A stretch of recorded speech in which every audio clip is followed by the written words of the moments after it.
Olá, povo de Deus, quinta-feira, 21 de março de 2024, quinta semana da quaresma. Nossa reflexão de hoje é a partir de Gênesis 17, 3 a 9 e João 8, 51, 59. Naqueles dias, Abrão prostrou-se com o rosto por terra e Deus lhe disse: Eis a minha aliança contigo, tu serás pai de uma multidão de nações. Já não te chamarás Abrão, mas o teu nome será Abraão, porque farei de ti o pai de uma multidão de nações. Farei crescer tua descendência infinitamente. Farei nascer de ti nações e reis sairão de ti. Estabelecerei minha aliança entre mim e ti e teus descendentes para sempre. Uma aliança eterna para que eu seja teu Deus e o Deus de teus descendentes.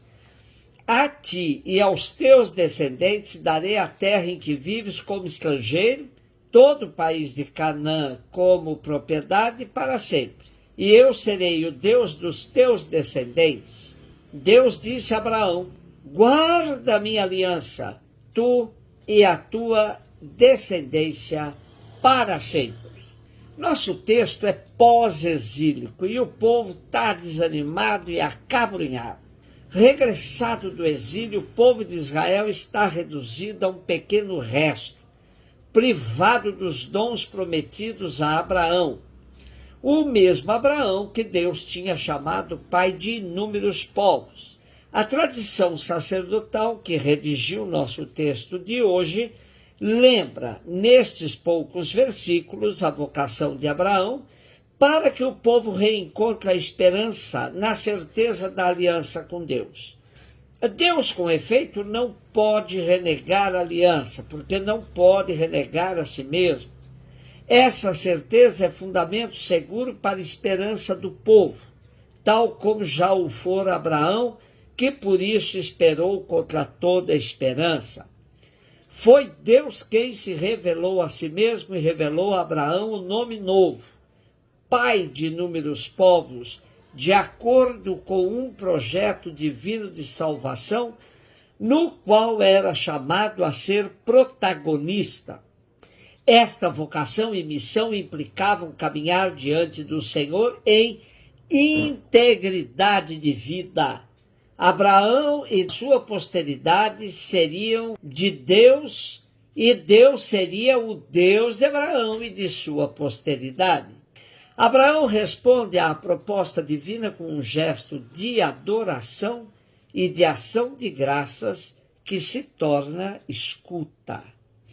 Outros textos como este que temos hoje servem para justificar a eleição do povo da parte de Deus. O grande problema é que, em nome dessa eleição, o povo hebreu, mais tarde Israel, justifica um número imenso de atrocidades contra povos estrangeiros. Em nome dessa ideologia de povo eleito, não respeitou mais ninguém e passou a dizimar quem estivesse em seu caminho. Não compreendeu que foi eleito para ser sinal de salvação entre as nações, e não povo dominador e conquistador de terras. João 8, 51, 59. Disse Jesus aos judeus: em verdade vos digo, se alguém guardar minha palavra, jamais verá a morte. Disseram então os judeus: agora sabemos que tens um demônio. Abraão morreu, os profetas também, e tu dizes: se alguém guardar minha palavra, jamais verá a morte? Acaso és maior do que nosso pai Abraão, que morreu, como também os profetas? Que pretendes tu ser? Jesus respondeu: se me glorifico a mim mesmo, minha glória não vale nada. Quem me glorifica é o meu Pai, aquele que vós dizer ser o vosso Deus. No entanto, não o conheceis, mas eu o conheço. E se dissesse que não o conheço, seria um mentiroso como vós. Mas eu o conheço e guardo a sua palavra. Vosso pai Abraão exultou por ver o meu dia. Ele o viu e alegrou-se. Os judeus disseram então: nem sequer sequer 50 anos tens, e vistes Abraão? Jesus respondeu, em verdade vos digo, antes que Abraão existisse, eu sou. Então eles pegaram em pedras para apedrejar Jesus, mas ele escondeu-se e saiu do templo.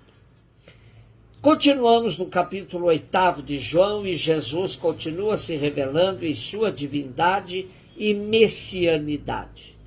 A oposição a Jesus somente cresce, pois não podiam aceitar suas afirmações sobre a sua divindade. E Jesus afirma sempre com solenidade que a sua palavra é vida e dá vida a quem a acolhe.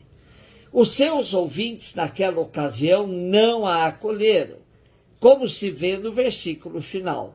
Então agarrarem pedras para lhe atirarem. Entre os dois versículos encontramos o diálogo, o confronto que tem por horizonte a antítese vida-morte.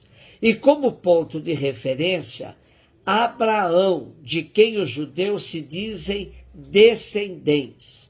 Jesus vai respondendo indiretamente às perguntas provocatórias que lhe são feitas. Mas das suas respostas emerge a clara afirmação de que é o Filho de Deus cuja glória procura. É Deus que o leva a falar. Por isso, com verdade pode dizer, antes de Abraão existir, eu sou. Só reconhecendo a Deus que se manifesta no seu Filho feito homem, se pode ter a vida. Há uma perfeita comunhão entre pai e filho. É para ela que se encaminha a história da salvação prometida a Abraão, que na fé entreviu a sua realização. Esta afirmação é um escândalo para os judeus, que apenas segundo a carne são filhos de Abraão.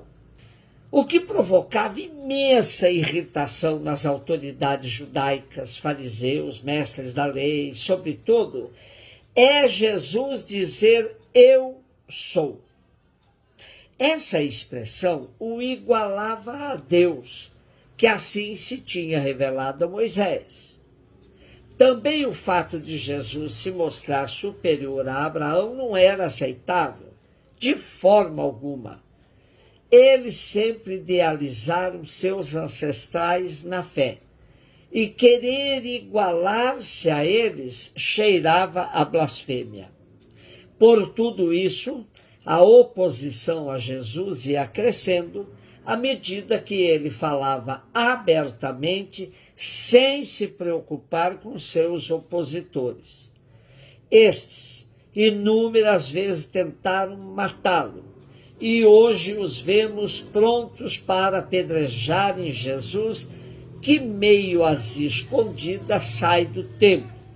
Tudo isso ia deixando claro para Jesus que seu futuro seria dramático nas mãos daqueles que detinham o poder em Jerusalém. Jesus conhecia a história do seu povo e sabia que eles não pensariam duas vezes para matar um profeta. Mas Jesus nunca se deixou intimidar por eles. Com firmeza seguia o seu caminho. Um beijo no seu coração.